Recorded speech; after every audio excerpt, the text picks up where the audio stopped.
Jeff Fillion. Avec Jeff et sa gang. Radio X. OK. Aujourd'hui, spécial le tramway. Ah oui? C'est pas ça qui était au menu? C'est pas ça que vous m'avez écrit, non? Spécial Donc, tramway, c'est des invités sur le tramway. On a ça jusqu'à 2 heures. Ce sera tramway. Oui. Toute la journée, on va savoir, on va faire essayer de comprendre qu'est-ce que c'est une banlieue, puis qu'est-ce que c'est le centre-ville. On va faire un gros brainstorm là-dessus, tout ensemble. On a un panel d'invités, puis on va décider à la fin là, si le tramway est dans les banlieues ou pas des banlieues. Ben non, ça arrivera pas, je vois le vert. Comment ça va, mon ami JC? Ah, écoute, on va changer d'idée. On va venir... tu m'as fait rire en partant, c'est bon. Je suis content que tu sois là. Tu as besoin de voir du monde un peu, de sortir de ta mauvaise routine-là dans laquelle t'es. Regarde, ce sera à toi de raconter ce que tu as à raconter, puis tu as ton propre show pour le faire aussi. Puis on va tout respecter ça.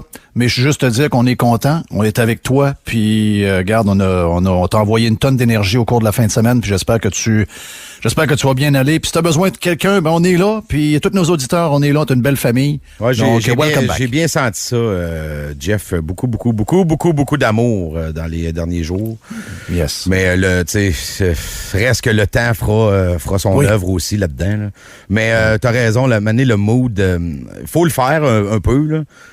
Prendre le temps de réaliser ce qui se passe puis de ressasser un peu, mais au bout de la ligne, rester là-dedans trop longtemps, c'est très personnel en passant. On dirait que ça vient pire. C'est ça. Puis ça, c'est moi. Là. Je sais qu'il y en a qui peuvent prendre 2 semaines, puis c'est correct. Prenez le temps que vous avez à prendre. D'ailleurs, c'est ce que tout le monde m'a dit ici. Prends le temps que tu as à prendre. Personne m'a poussé à revenir. Fallait, moi, que je bouge. Là. Je pouvais plus brailler en regardant dans le champ. À un moment donné, on avance. Oui. Il y a toujours des maudites nouvelles qu'on apprend. Il y a des affaires qui arrivent quasiment... Et même quand on est prêt, je vais te raconter une histoire vite de même. J'ai quelqu'un que je connais, Anne-Catherine, juste saluer Anne-Catherine, elle est pas à Québec, elle est en Floride en train de s'entraîner pour le golf. Donc, Anne-Catherine Tanguay, qui est une des seules joueuses québécoises qui joue sur la LPG. Et Anne-Catherine m'écrit, elle dit, hey, Jeff, elle dit, si t'as le goût, on se fait une petite game avec un bonhomme sourire, en voulant dire, m'a torché pas à peu près. Et, je sais pas, puis là, j'ai comme parlé de ça sur Radio Pirate, que je pourrais peut-être jouer au golf avec Anne-Catherine puis son chum, et moi, je connais ses parents. Et là, j'ai su que ses parents, en tout cas, je sais pas, mais quelqu'un m'a dit, non, mais sa mère je suis pas capable de vérifier, mais elle était malade. Là, ça m'a tout viré à l'envers. Je dis, voyons donc, c'est ça, cette affaire-là. J'essaie de trouver. Quand même si on sait que des gens sont malades, même si on sait que des gens ont quelque chose, puis il peut arriver quoi? Quand ça arrive, oui, on sait des nouvelles, on vient virer à l'envers complètement. Imaginez-vous quand il y a rien qui nous prépare. Quand il y a rien qui nous prépare à quelque chose de même. Donc, c'est vraiment, c'est des moments vraiment tough parce que c'est la surprise qui fait ça. Puis, comme je te dis, mon père est décédé après 2-3 ans à se battre contre un maudit cancer qui a voulu revenir une deuxième fois puis qui finalement l'a achevé. Et au moment où il part, t'es pas prêt. Donc, imagine quand ça arrive subitement. Quelque chose de c'est dur à dealer. C'est dur à dealer. Puis, on deal avec plus longtemps, mais il faut apprendre à dealer avec ça, mais ça dure longtemps. C'est ça qu'il faut comprendre. Là. C'est pas vrai que ça peut prendre une fin de semaine, puis après ça, on part en voyage ou on fait une activité, puis on a eu du plaisir, puis là, tout est correct. C'est pas de même que ça marche. Il faut prendre le temps de vivre. C'est ça. On peut pas. On va dire la fameuse phrase d'un ancien collègue de Radio X il y a de nombreuses années, il y a une vingtaine d'années.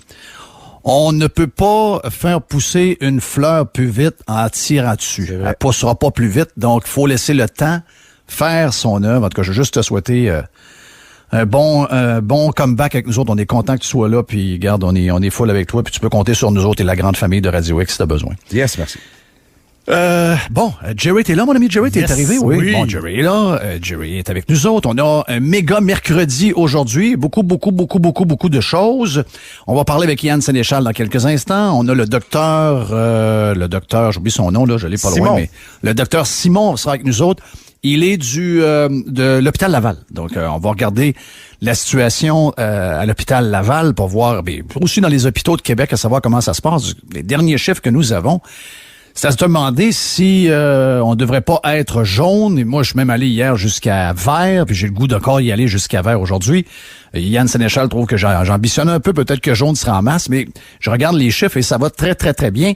De là, la surprise hier, quand on a vu que on risque d'avoir une semaine de relâche un peu poche.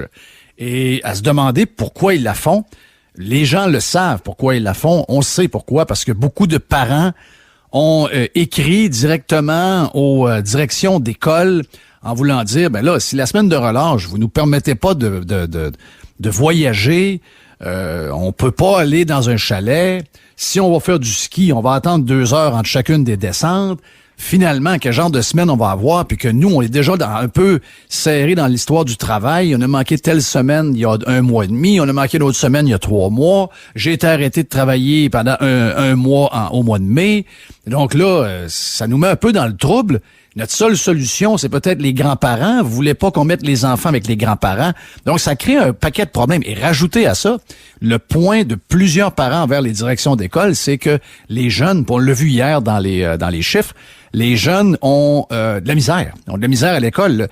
C'est pas naturel pour eux d'être aussi efficaces avec l'école à distance que en présentiel. Il y en a plein qui sont en présentiel, les jeunes sont retournés, mais il y a les secondaires 4-5 qui sont là depuis quelques mois à faire une journée sur 2, puis ils ont du rattrapage à faire. Puis même ceux qui sont en présentiel en ce moment, parce que on a un peu tout changé leurs habitudes, puis que ouais donc la fenêtre ouverte, il fait moins 10 dans la chambre, dans la classe à peu près. Tout le monde est un peu chambardé par tout ce qui arrive. C'est pas la vie normale. C'est pas la vie normale, et nos jeunes s'en ressentent, puis les résultats, on le voit. On a eu hier des scores. Il y a des endroits où ça va bien, il y a des endroits où ça va moins bien. Puis il y a des parents qui disent ouais, ça aurait peut-être été bon tant qu'à rien faire, puis à pouvoir en fait être prisonnier de cette maudite COVID-là pour la semaine de relâche. Ça peut être mieux de la sauter et pas de la faire. Puis des semaines de relâche, je vais être très franc avec toi, on a eu une couple là. Ouais, c'est ça là, c'est ça. Donc il y a peut-être une forme de fatigue, mais là il y en a, puis je l'ai dit hier parce que j'ai vu les réponses de email. Il y a des directeurs ou directrices d'école qui se sont pas retenus, là. Ils ont dit, ben oui, on pense qu'effectivement, ça aurait pu être une option, mais on n'a pas été capable de s'entendre avec les syndicats. Ouais. Donc là, on va mettre ça, l'État policier, probablement, là, j'ai pas suivi ce que madame qui est souvent fâchée, là, madame Guilbeault. Oui. J'ai pas suivi ce qu'elle a dit ce matin. Peut-être que Jerry, tu l'as fait de ton bord au GC. Mais on sent qu'on veut nous remettre des polices dans le chemin, on veut isoler des régions. Oh, oui, grande inquiétude. On veut enlever le droit d'aller dans un chalet. Et c'est surtout fait sur un fond je vais vous le dire, là, c'est un fond de mensonge. Puis, je vais en parler tantôt au docteur Simon. J'ai hâte de voir qu'est-ce qu'il va me dire là-dessus. Mais quand on nous dit, dans la conférence de presse hier du premier ministre, quand on nous dit, je le cite, c'est que là, on veut pas que la semaine de relâche soit comme Noël puis le jour de l'an. Ben là, qu'est-ce qu'il y a eu? Moi, je suis allé voir le data, là. C'est pas moi ça vient pas de moi, là. Le data, il vient du gouvernement. Puis c'est eux qui nous ont dit que si jamais, dans un rassemblement illégal, il y a une éclosion à avoir, ça va arriver dans un alentour de 10 à 14 jours. Pas moi qui dis ça, là. C'est eux autres qui le disent, donc moi, je les écoute. Ben là, je vais voir le data. Ben, le pic, c'était Noël et le jour de l'an. Donc, si on se fie à la réflexion que s'il y a des cas suite à des rassemblements où il y a eu de l'indiscipline, c'est la première semaine de janvier et la deuxième semaine de janvier qui devrait être problématique. Et rajouter à ça les fameux voyageurs, les touristes tata, ben malheureusement pour eux, le data leur montre que c'est à partir de ce moment-là où tout a commencé à descendre, et ça rapidement. Donc, s'il y a eu des rassemblements dans le temps des fêtes et au jour de l'an, et si les touristes ont été imprudents à aller dans leur resort, ben je sais pas par quelle magie ils ont réussi à faire ça. Mais ça l'a fait descendre les cas, et c'est à partir de ce moment-là que les cas et aussi les hospitalisations ont commencé à descendre. Donc, quand on vous dit on veut pas avoir les mêmes résultats qu'à Noël, c'est faux. C'est carrément, c'est fou. Et ça, je sais, là. Je sais qu'il y a une partie de la population qui a besoin d'être menée par un gouvernement autoritaire, puis qui leur dit quoi faire. Mais à un moment donné, vous devez quand même regarder la vérité. Vous pouvez pas jouer avec des affaires de même. Les chiffres nous le montrent que c'est rien passé de grave dans le temps des fêtes. Il s'est rien passé de grave au jour de l'an. Le data est clair. Donc, de se servir de ça pour nous enlever la possibilité d'aller faire un tour dans un chalet au lac Saint-Jean ou dans le bas du fleuve ou dans le coin de la Mauricie, puis de finalement faire quoi de la journée avec les enfants? Un peu de raquettes, un peu de ski de fond. Mais c'est ça. Se pogner un bout d'arbre qui semble avoir tombé par la nature, puis qui est sec un peu, puis pogner un hache dans le chalet qui est là, puis se faire 3-4 bûches pour partir un feu soit dehors ou soit en dedans. Se faire une bouffe. Je veux dire, les gens vont faire quoi? Il va y avoir des raves? Il va y avoir des raves dans les chalets, là? Il va-tu avoir un genre de... Les Foo Fighters sont invités dans un chalet sur le bord du lac Saint-Jean, puis il va se ramasser 2000 personnes dans le chalet, puis tout le monde pogne à COVID. Ben, il n'y arrivera pas ça, là. Tu sais, ça, c'est devenu idéologique comme manière de faire la gestion. C'est ça qui est triste. Mais à un moment donné, si vous voulez pas la faire, la semaine de relâche, faites-le pas. Tu sais, si c'est pour continuer alors que actuellement, on devrait être pas mal libre partout. C'est pour continuer de jouer à la police que de se servir de sa semaine-là que finalement, peut-être la moitié du monde ne veut pas vraiment avoir. Ben, faites-le pas. Donc, d'un côté... mais le syndicat veut pas. Ah, le syndicat veut pas. Ah ouais, mais casse-les, le syndicat. Regarde, là. Il est arrivé un paquet d'affaires depuis 1 an. On a même rentré du monde des maisons à 8 heures le soir, quasiment avec la police dans la rue, là. Dire, si on est capable de faire ça, on est toujours bien capable de dire à un syndicat, tes membres travaillent dans les classes la semaine de relâche. Ben, c'est là où on se rend compte que non. Casser la ligue du jeune qui joue au hockey pour développer son jeu, ça, il n'y a pas de problème. Casser un paquet de patentes pour le monde normal, nous empêcher de se voir, il n'y a pas de problème. Casser un syndicat, impossible. Impossible. Il y aurait un astéroïde, qui tomberait sur la Terre, on maintiendrait les normes syndicales. Ah oui, les syndicats veulent pas. Ben oui, les syndicats veulent pas. Les syndicats veulent pas. Ben oui, moi, je connais plein de monde qui voulait pas que tu fermes son restaurant. Tu l'as fermé pareil. Ouais, je connais plein de monde qui voulait pas que tu fermes son salon de coiffure. Tu l'as fermé pareil. Ah, parce que les autres n'étaient pas représentés par un syndicat. Les autres, il n'y avait pas un syndicat qui faisait que tu aurais peur de quelque chose. Là, tu peux faire ce que tu veux. Mais l'autre gang, non, mais là, faut pas aller contre le syndicat. C'est quoi cette maudite affaire-là? Faites-le pas, la semaine de relâche. Si c'est pour écœurer le monde, puis surtout que ça a été fait, la semaine de relâche, là, c'est dans 3 semaines. C'est quoi cette idée, là, de commencer à jouer? Ben là, on va penser à ça, là, puis on va vous mettre des normes, là, on va serrer la... Ben, voyons donc, peut-être que il y a plus de cas là. Ça se peut que t'aies plus un chat à l'hôpital dans 3 semaines. Vous allez continuer à jouer ce game-là, là, au nom de quoi? Au nom de... On a l'air fou de voir que les cas s'en vont, puis qu'ils s'en vont partout dans le monde, même s'il y a des gens qui font rien. Donc, faut continuer de jouer à la game pour montrer qu'on a tout fait ça pour une raison quelconque. Je vois plus ce game-là, ça n'a pas rapport. Je pense que Yann Sénéchal est déjà avec nous. Yann, dans le méga mercredi de Radio X, t'es salué. Est-ce qu'on devrait présenter la... Parce que tu l'as dit hier sur Twitter, j'aime beaucoup ton avatar avec le point orange. Il va être jaune bientôt. J'espère, parce que moi, le mien, gars, j'ai pensé mettre vert, mais je me suis dit, Yann, ils sont pas contents. Il y a eu un mix, orange et jaune. Hein, oui, c'est ça, un genre de popsicle. Tu disais, les chiffres font très mal paraître M. Legault, et M. Legault continue à vouloir jouer au tough. C'est comme une nouvelle patente qu'il a trouvée en lui. Et là, on continue avec les menaces, alors que les chiffres sont incroyablement bons encore aujourd'hui. Vraiment bons, encore 22 hospitalisations de moins aujourd'hui, de moins en moins de cas, des gens qui semblent soit immunisés de manière naturelle ou un mélange avec quelques shots qu'on a eu de vaccins pour les personnes âgées, les CHSLD et le personnel dans les CHSLD et les hôpitaux. Tant mieux si c'est le cas. Mais il y a une baisse. Est-ce que c'est un virus saisonnier? On va tout parler de ça tantôt avec le docteur Simon. Mais tu dis, les chiffres, ils font mal paraître le gouvernement, mais ça les empêche pas de continuer, on dirait, sur le mauvais chemin. Ben écoute, quand j'ai vu la nouvelle hier, que la conférence de presse, on a recevé un autre coup de 2x4 en pleine face, j'étais là, attends un peu. J'ai fait le tour dans mon bureau, chercher caméra cachée. Je disais, on est-tu dans le Truman Show, là? Je veux dire, ça a pas de sens, là. les chiffres sont incroyables. Écoute, on va faire le tour juste pour le fun. Je suis sur le site de l'INSPQ présentement. Depuis le 1er février, on est rendu à 19 nouvelles hospitalisations, une seule aux soins intensifs. Donc, depuis le 1er février, dans la région de la capitale nationale, une seule personne est rentrée aux soins intensifs liés à la COVID. Ces chiffres-là sont évidemment meilleurs que janvier, décembre, novembre, octobre, et on est en voie d'avoir des meilleurs chiffres que même septembre, au grand complet. Je te donne un exemple. En septembre, tu as eu 26 hospitalisations aux soins intensifs en septembre. Puis une grosse partie de septembre, on était quelle couleur? On n'était pas orange, on n'était pas rouge, on était jaune. C'était du vert, là.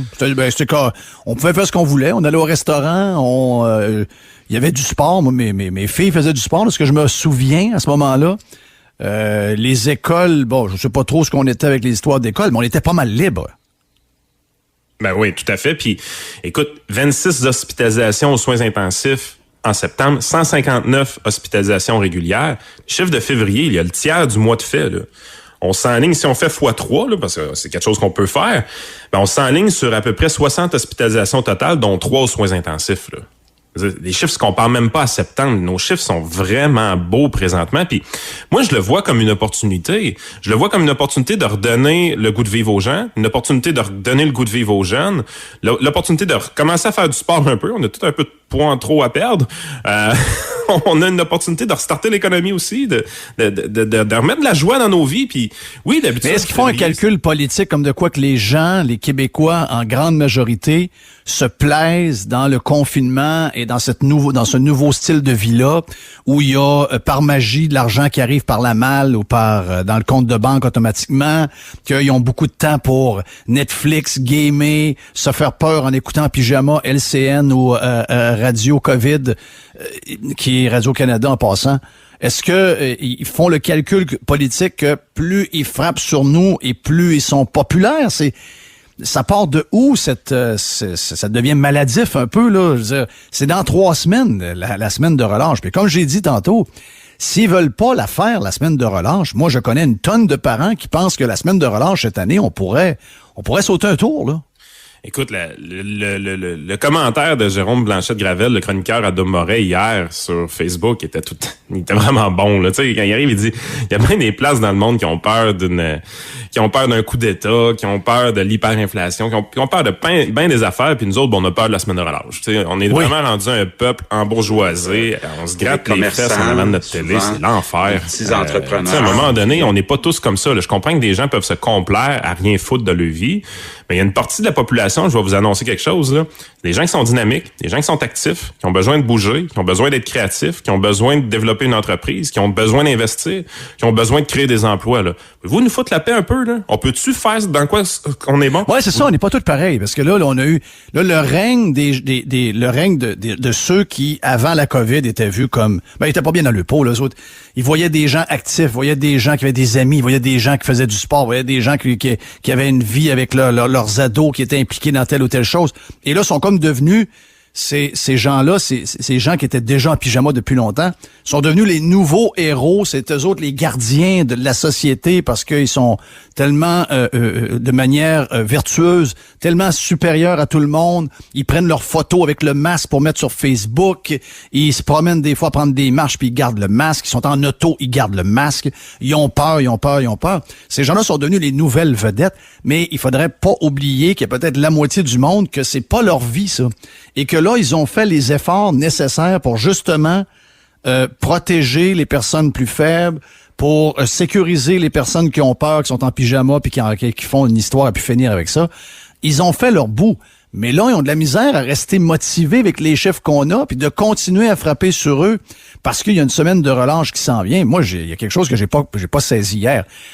En fait, je reconnais plus du tout François Legault. J'ai l'impression qu'il est pogné dans son livre, il est pogné dans son histoire. C'est comme un genre de roman savon, un soap américain. C'est The Young and the Restless. Ça finit plus, cette histoire-là. Tu sais, vous savez que dans les soaps américains, là, je veux dire, Victor, dans The Young and the Restless, il a marié tout le monde, incluant sa propre fille. Oui. Donc, tu sais, je veux dire, ça tourne tellement en rond que là, tout ce qui pouvait arriver arrive. puis on nous le fait vivre à tout le monde. Moi, j'ai pas compris hier tout ça. J'ai pas compris pourquoi M. Legault a encore le goût de jouer au père autoritaire. Faut juste se rappeler, puis je te l'ai déjà dit, Yann, puis les auditeurs m'ont entendu plus qu'une fois le dire, M. Legault, c'est pas notre boss. Monsieur Legault, c'est le représentant du peuple qu'on a élu et nous sommes au-dessus de lui. Ça vient Je sais qu'il y en a qui sont à l'aise avec ça, je sais qu'il y en a qui ont besoin d'avoir une forme d'autorité. Mais légalement, je veux dire, à un moment donné, il faut qu'il arrête de me parler comme si j'étais quelqu'un en bas de lui ou que mes enfants sont en bas de lui. C'est ultimement, comme adulte et comme citoyen d'un pays libre, j'ai des droits, là. Tu sais, les droits, là, puis vos histoires de liberté, on n'est plus capable. J'ai lu ça en fin de semaine. Sauf que c'est ça pareil. Ouais, puis les gens qui ont soif de liberté, souvent, c'est nos esprits novateurs, c'est nos gens qui sont dynamiques. C'est des gens qui créent de l'emploi, carrément. Puis, à un moment donné, réaliser une chose, on est en compétition contre les juridictions qui sont autour de nous autres. C'est bien beau taper sur le monde quand toute la planète au complet tape sur le monde, OK? T'as pas l'air si fou que ça quand tu le fais, même si tu prends toutes les pires mesures que sa planète puis tu les essayes toutes en même temps au Québec, là. Mais t'as pas encore l'air si fou que ça. Par contre, là, dites-vous une chose, on a des yeux pour voir, là. Toi, t'es un bon exemple, là. Je vais te parler, Jeff, à toi puis ta gang de chums, là, que tu nous as mis sur des réseaux sociaux, sur Messenger. Au Christy de photos de restaurants, là, on commence à en avoir plein les bottines de les voir, là. Parce que on se rend compte qu'il y a du monde sur la planète qui ont une vie normale.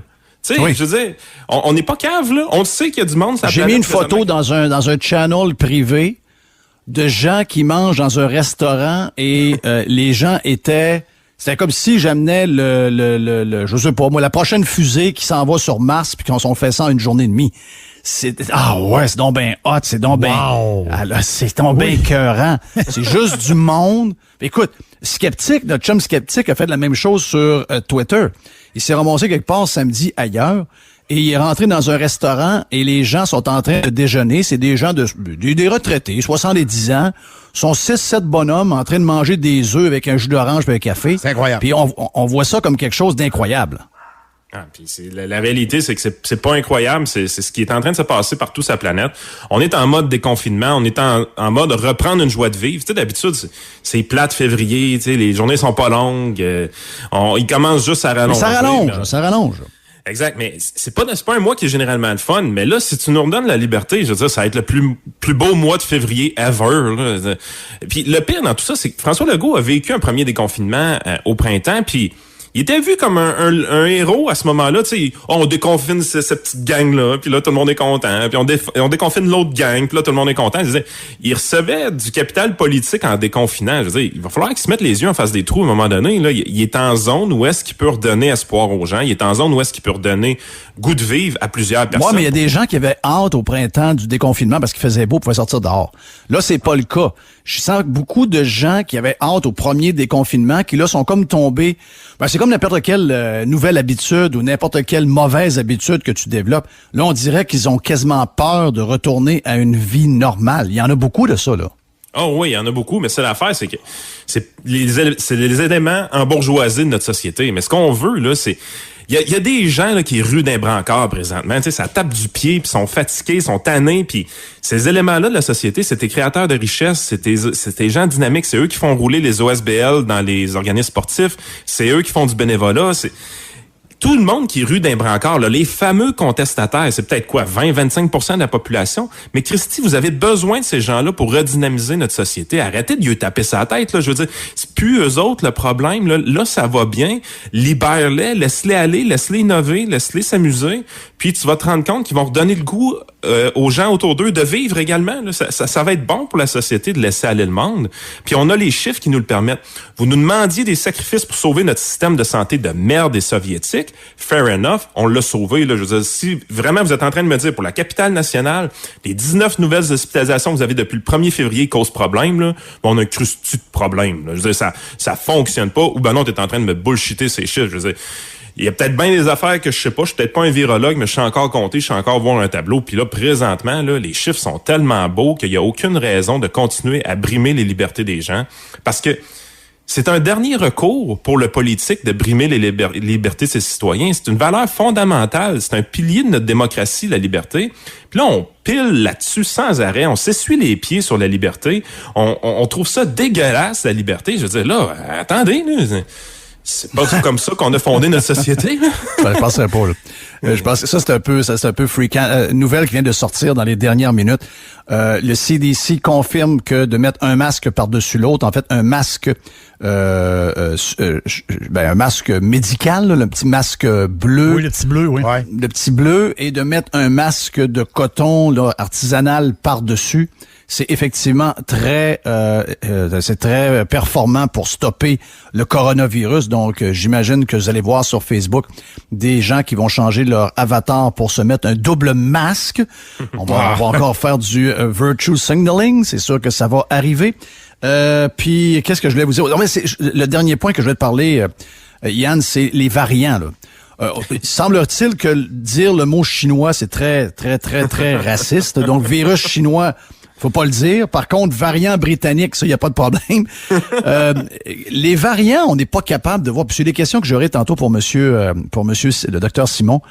Les variants semblent être une histoire. D'abord, on a déjà eu un variant québécois. J'ai retrouvé l'article là-dessus où M. Arruda avait fait parlait de ce variant britannique.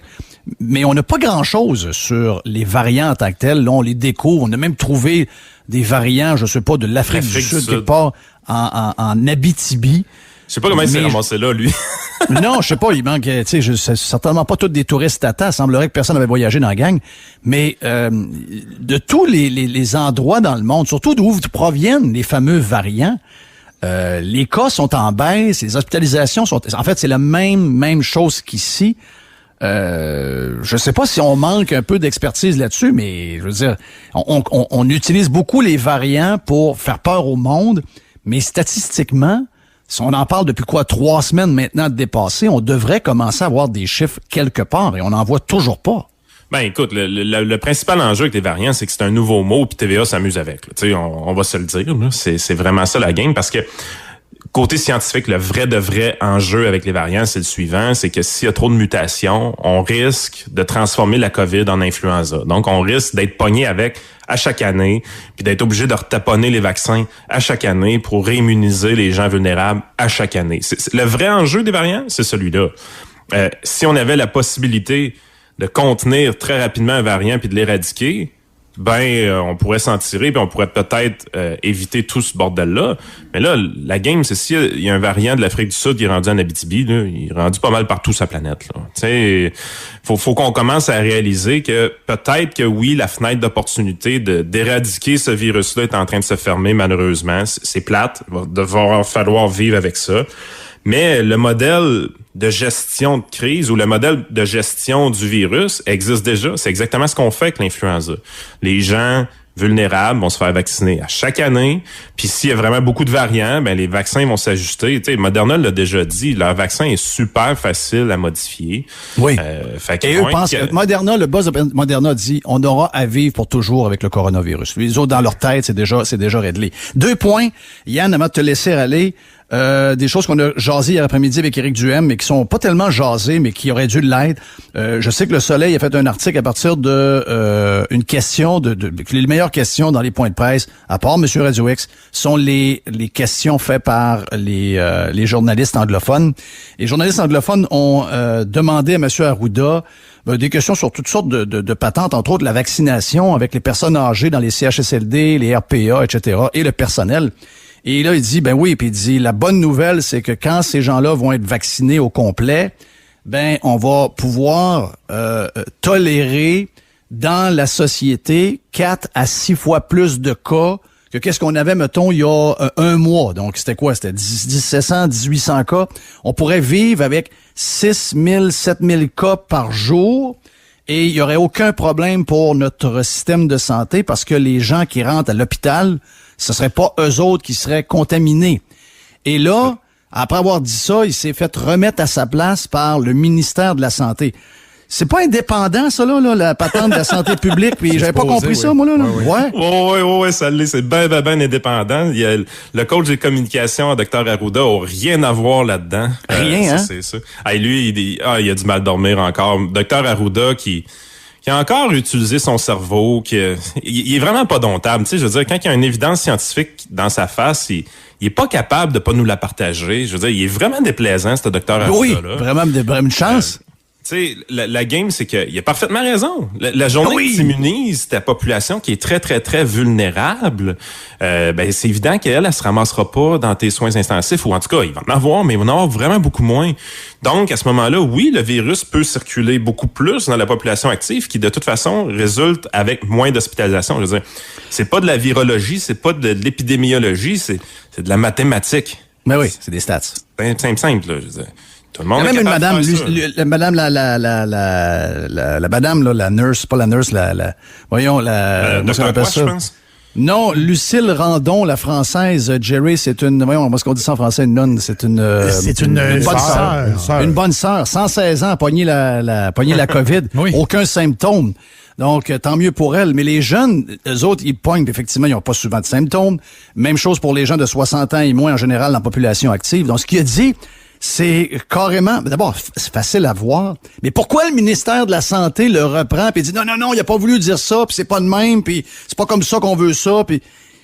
Ben, c'est que le ministère de la Santé est directement lié au ministre, puis eux autres aussi sont capables de faire des règles de 3, mais c'est des règles de 3 de vote politique, eux autres, qui sont bons. Tandis que le docteur Arruda, lui, a juste fait des règles de 3 de choses pour protéger notre système de santé. Tu sais, lui, il a été scientifique, puis les autres, ils ont été politiques. Puis on l'a vu, le politique, une fois de plus, dominé le scientifique. Est-ce que c'est nouveau dans la pandémie? Non, c'est pas nouveau, c'est ça depuis le tout début. François Legault et sa gang se cachent derrière la science. Écoutez, j'écoutais Denis Gravel hier, puis on voyait, il riait un peu de Régis Labombe qui se cachait maintenant derrière la science pour justifier le tramway. Puis, je veux dire, la recette est maintenant tellement connue moi j'écoute la science. Le tramway, on le fait pour la science. C'est tellement une recette qui est rendue connue, qui a été mise en place par François Legault, qui est maintenant copiée par nos politiciens municipaux. Tu te dis, écoute, ben beau dire que tu respectes la science puis que tu penses que c'est la science, puis ensuite tu diras la science 50 fois dans ton texte, là. Ça ressemble plus à de la religion quand t'agis comme ça que de la science. La vraie science, c'est ce que le Dr. Arruda a fait hier. Il a exposé des faits, il a mis des hypothèses, puis ce qu'il a dit, ça faisait beaucoup de sens. J'espère qu'il y a des gens les gens qui ont frappé sur le Dr. Arruda depuis le mois de juillet ou septembre. J'espère qu'on va commencer à réaliser que le Dr. Arruda, d'après moi, on n'est pas là tous les jours, là, mais d'après moi, il est plus de notre bord qu'on pense. Ça fait longtemps que moi je le dis, là, ça fait depuis plusieurs mois. Je pense que la santé publique, les bureaux régionaux mais sont pognés dans un carcan où finalement ils sont pas trop indépendants, ils sont engagés par ces gens-là, ils ont peur de perdre leur job, ils ont peur de se faire mettre en pénitence. Mais la ligne marche pas, Jeff, tu sais, parce que oui, ils sont indépendants, mais c'est pas eux autres qui collent les shots. Ben, c'est ça. Fait qu'ils ont beau être indépendants comme ils veulent, dire fermez pas les restaurants, l'autre du d'abord, on ferme les restaurants. C'est ça. Fait que lui, il peut pas, tu sais, puis passer son temps à dire c'est pas ça que j'y ai dit, il aurait pas dû faire, tu sais, il faut qu'il garde une certaine. J'aimerais pas ça être d'un short au Dr. Arruda. Là. Non. Ah non. Puis même le politique, tu lui joues des mauvais tours, parce que quand il dit je ferme les restaurants, il dit en plus, c'est recommandé par la santé publique. Oui. Tu sais, ils jouent des vilains tours, puis ils les mettent toujours dans une position où ils risquent leur job à tout bout de champ de leur côté. Puis c'est des bonnes jobs, là, tu sais. On sait que Dr. Arruda, il a signé pour 1 million 3 ans. C'est des Christy de bonnes jobs. Puis il est toujours... La seule raison pourquoi il est inattaquable présentement, c'est qu'il s'est créé un certain aura au début de cette crise-là, puis cette aura-là est pas transpercée encore. Mais ça lui donne une certaine liberté. Exactement, il y a une certaine liberté de parole, mais encore là, on est toujours en train de le rabrouer, puis non, il s'est mal exprimé. Non, il s'est bien exprimé, il était sa coche là, quand il disait ça. Il n'y a pas besoin de coach tant que ça. Laissez-les juste parler, c'est juste qu'il va aller souvent à l'encontre de ce que les politiciens nous racontent. Pour finir, le premier ministre a dit dans la même journée, les CHSLD et l'échec et la catastrophe que nous avons connue, c'est un échec collectif. C'est de notre faute, ça? Oui. OK. Qu'est-ce que t'en penses? Ben, les mots que je voudrais utiliser, je peux pas te les dire à la radio. OK. Merci, Yann. Yann Sénéchal, votre conseiller.net. C'est gars, je pense que ça fait une bonne conclusion. On a tout compris. Votre conseiller.net pour Yann. On va y reparler demain. Parce que demain, c'est une autre journée, puis un autre, puis un autre, puis un autre. Puis en espérant qu'à un moment donné, on pourra dire à Yann, on va parler d'autre chose que de la COVID. Mais ça a l'air que les gens ne veulent pas décrocher de ça. La preuve, c'est qu'on n'a pas fini avec l'histoire de la semaine de relâche. On pensait vraiment qu'avec les changements de zone, on avait une certaine liberté, les gens étaient contents. On comprenait qu'ils veulent pas qu'on aille en voyage. Est-ce que vraiment les voyages étaient un gros problème? Je peux pas vous le dire, je suis pas capable de vous le dire. Le data nous montre que ce n'est pas si un problème que ça, mais ils ont décidé que non. Bon, qu'est-ce qu'on peut faire si on peut pas partir en voyage? Ben, on peut aller dans un chalet, on peut aller faire ci, on peut aller faire ça, on peut faire un tournoi de hockey dehors, oui. on peut faire un paquet d'affaires. Du ski, faire du ski? Faire du ski, là, on n'aime pas ça. Je trouve que c'est une bonne idée. De faire du ski? C'est pas une bonne idée. Je pense que vous aimeriez mieux à la maison écouter Télé-Québec, une bonne pièce de théâtre de Robert Lepage. Oui. Moi, après... J'écoutais ça avec mes deux gars, puis on s'en est parlé. C'était bien le fun. D'après moi, du monde qui veut écouter Robert Lepage une semaine de relâche, j'en connais pas bien. Après moi, le monde a besoin de bouger un peu puis de profiter d'un peu de temps qu'ils ont. Puis c'est surtout en plus que ça met beaucoup de monde dans le trouble. Donc ça va être pas mal...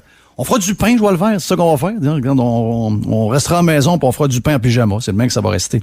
Docteur Simon est avec nous. Il est docteur du côté de un des hôpitaux COVID de la région de Québec, l'hôpital Laval. Donc, on va parler avec lui dans un instant, ici même, sur Radio X. Jeff. Filion. Radio X.